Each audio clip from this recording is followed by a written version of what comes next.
विनोद आणि अजय यांची खूप चांगली मैत्री होती. ते एकाच वर्गात शिकत होते. विनोद मन लावून शिकायचा, पण अजयचे मन मात्र सदैव इकडे तिकडे नेहमीच भरकटलेले असायचे. वर्गात शिक्षक शिकवत असताना अजयला नेहमी बोलणी खावावी लागायची. ही त्याचं की लक्ष न देण्याच्या कारणावरून, पण विनोद मात्र नेहमीच अभ्यासात पुढे राहायचा व शाबासकी मिळवायचा. एके दिवशी विज्ञानाचे शिक्षक वर्गात शिकवित होते. त्यांनी विद्यार्थ्यांना वहीमध्ये गृहपाठ करण्याची एक पद्धत सांगितली होती. त्यानुसार सर्व विद्यार्थ्यांनी गृहपाठ पूर्ण केला होता, पण अजयने मात्र आपल्या सवयीनुसार गृहपाठ व्यवस्थित पूर्ण केला नव्हता. त्याची वही पाहून शिक्षक रागाने त्याला म्हणाले, "हे तू काय केले आहेस?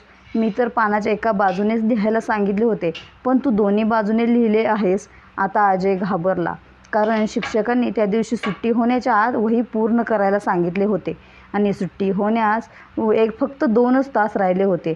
अजयला घाबरलेल्या अवस्थेत पाहून विनोदने त्याला त्याच्या लक्ष न देण्याच्या सवयीबद्दल उपदेश केला व शिक्षकांकडून परवानगी घेऊन बाजारात जाऊन नवीन वही आणली. इतकेच नाही तर अजयसोबत बसून त्याचा गृहपाठ पूर्ण केला आणि त्याची वही शिक्षकांकडे जमा केली.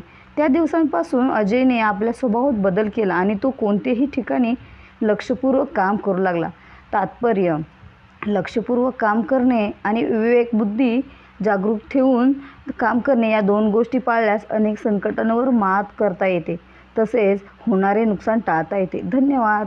बोधकथा आवडली तर लाईक, शेअर, कमेंट करायला विसरू नका आणि चॅनलला सबस्क्राईब करा. अशा प्रकारे बोधकथा पाहायला मिळतील. थँक्यू.